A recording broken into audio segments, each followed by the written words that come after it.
आज हम बात करने जा रहे हैं उस खबर की जिसे सुनकर चीन की नींद उड़ी हुई है और अमेरिका तक को हैरानी हो रही है। हमारा इशारा इस ओर है कि भारत अब मोबाइल, लैपटॉप जैसे इलेक्ट्रॉनिक आइटम्स को बनाने में इतना आगे निकल चुका है कि वो दुनिया के कई देशों को एक्सपोर्ट भी कर रहा है। जी हां दोस्तों, जो भारत कभी मोबाइल का सिर्फ उपभोक्ता था, अब वो एक बड़ा मैन्युफैक्चरिंग हब बनता जा रहा है। आज भारत से आईफोन जैसे हाई एंड फोन तक एक्सपोर्ट हो रहे हैं। सैमसंग, एप्पल और दूसरी टॉप कंपनियां भारत को चीन के विकल्प के रूप में देख रही हैं। और अब ये ग्रोथ इतनी तेज हो गई है कि खुद चाइना की कंपनियों को डर लगने लगा है।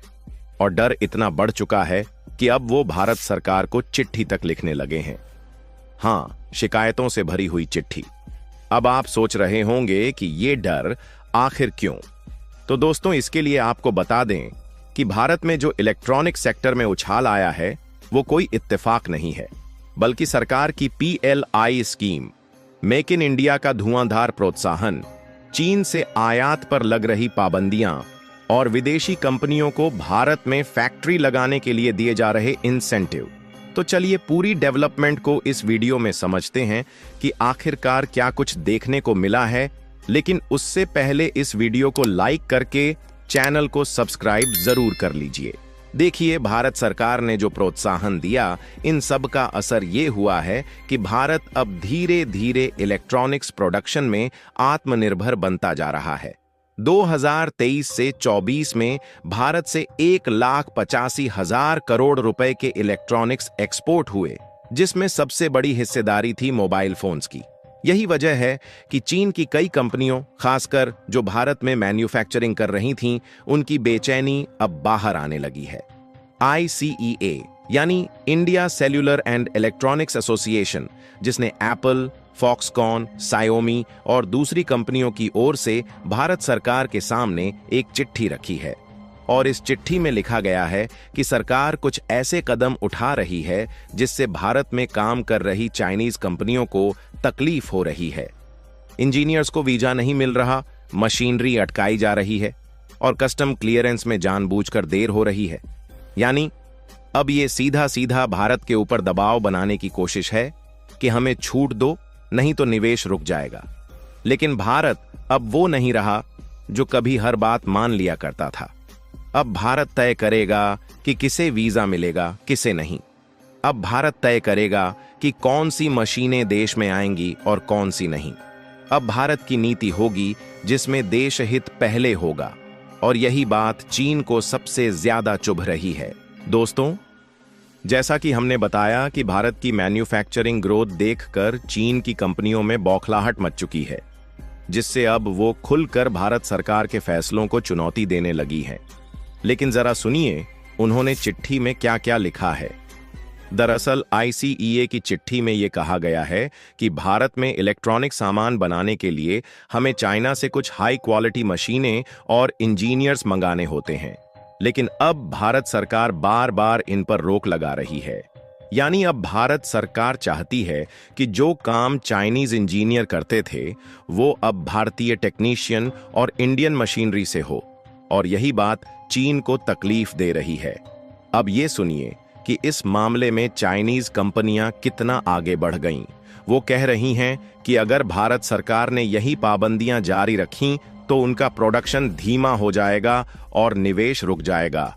और उन्होंने सरकार को कहा है कि अगर आपने हमें चाइना से जरूरी सामान और इंजीनियर लाने की परमिशन नहीं दी तो हम अपना पैसा वापस ले लेंगे। मतलब अब खुलेआम ब्लैकमेलिंग हो रही है।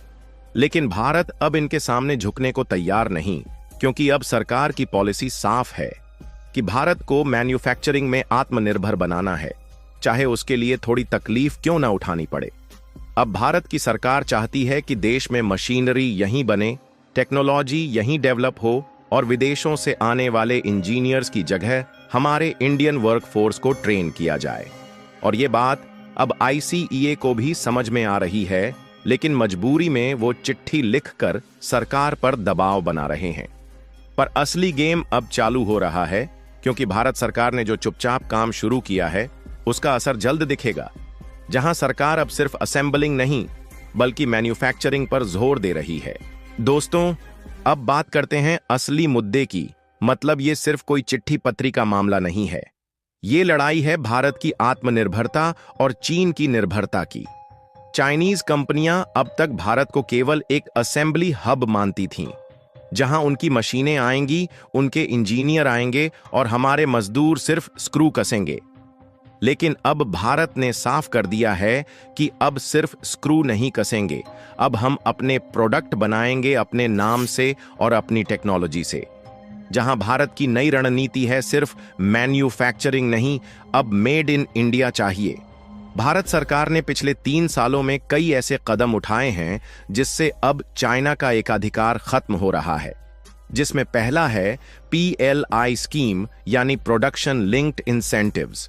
इसमें सरकार कंपनियों को प्रोत्साहन देती है कि वो भारत में असेंबली नहीं बल्कि कंपोनेंट मैन्युफैक्चरिंग करें। इससे अब कंपनियां चाइना से PCB, बैटरी, चिप्स, सर्किट्स लाने की बजाय उन्हें यहीं बनवा रही हैं। और दूसरे की बात करें तो वह है लोकल R&D सेंटर पर जोर। जी हां, भारत अब सिर्फ जुगाड़ नहीं कर रहा, अब एप्पल, सैमसंग जैसी कंपनियों को भी अपने R&D सेंटर भारत में खोलने पड़ रहे हैं। तीसरे और सबसे अहम कदम की बात करें तो वह है चाइनीज इंजीनियर्स पर वीजा रोक। पहले हर महीने हजारों चाइनीज टेक्नीशियन भारत में आते थे, अब वीजा अप्रूवल टाल दिया जाता है ताकि उनकी जगह भारतीय युवा को मौका मिले। और चौथे की बात करें तो वो है बड़े टारगेट्स का ऐलान, जिसमें 2023 में भारत ने करीब 2 लाख करोड़ का इलेक्ट्रॉनिक एक्सपोर्ट किया, लेकिन अब 2026 तक का टारगेट है 4 करोड़ 50 लाख भी ज्यादा करने का। और इसमें 70% से ज्यादा मोबाइल और लैपटॉप होंगे जो मेड इन इंडिया होंगे। आंकड़ों की जुबानी देखा जाए तो साफ दिखता है कि चीन को कैसे भारत पछाड़ रहा है। जहां मोबाइल मैन्युफैक्चरिंग में भारत अब नंबर 2 बन चुका है दुनिया में, और एप्पल अपने iPhone 15 का करीब 14 से 17% हिस्सा अब भारत में बना रहा है। और तो और डिक्सन, लावा, माइक्रोमैक्स, ऑप्टिमस जैसी कंपनियों ने अब चाइनीज सप्लायर्स को हटाना शुरू कर दिया है। और इन सब का मतलब है कि अब भारत सिर्फ एक ग्राहक नहीं है, अब भारत खुद एक इनोवेटर और एक्सपोर्ट लीडर बनने जा रहा है। और चीन की तकलीफ क्या है कि भारत अब उस पर निर्भर नहीं रहना चाहता। और नंबर 2, भारत के अपने कंपोनेंट बनाने शुरू हो गए हैं। और नंबर 3, भारत ने साफ बोल दिया कि जो देश राष्ट्रीय सुरक्षा में खतरा बनेगा उसे भारत में व्यापार की आजादी नहीं मिलेगी। और दोस्तों, यही वजह है कि अब चीन के कॉरपोरेट लीडर घबराए हुए हैं। ICEA जैसी इंडस्ट्री बॉडी चिट्ठियां लिख रही है, क्योंकि उन्हें पता है कि अगर भारत ने टेक्नोलॉजी में आत्मनिर्भरता पाली तो चीन का 60% से ज्यादा एक्सपोर्ट खुद ब खुद खत्म हो जाएगा। लेकिन कुछ भी हो, भारत सरकार ने साफ किया है कि अगर कोई देश हमारे डेटा को चुराएगा, हमारी टेक्नोलॉजी को रोकने की साजिश करेगा, तो फिर वो चाहे कितना भी बड़ा निवेशक हो, उसे भारत में व्यापार की छूट नहीं मिलेगी। इसीलिए अब चीन की कंपनियों के सामने 2 ही रास्ते हैं कि या तो भारत के नियम मानो और भारत में रहकर लोकलाइजेशन करो, या फिर अपने बोरियां बिस्तर समेटो और निकल जाओ। और भारत को कोई डर नहीं, क्योंकि आज युवाओं की ताकत, टेक्नोलॉजी का आत्मविश्वास और सरकार का स्टैंड, इन तीनों ने मिलकर भारत को चाइना से बहुत आगे लाकर खड़ा कर दिया है। बाकी दोस्तों, अगर आपको ये पूरी जानकारी अच्छी लगी तो इस वीडियो को जरूर लाइक, कमेंट और शेयर कीजिए, क्योंकि हर भारतवासी तक ये सच्चाई पहुंचनी चाहिए कि कैसे भारत चुपचाप दुनिया के सबसे बड़े टेक सुपर पावर से भिड़ गया है और जीत की तरफ बढ़ रहा है। जय हिंद, जय श्री राम।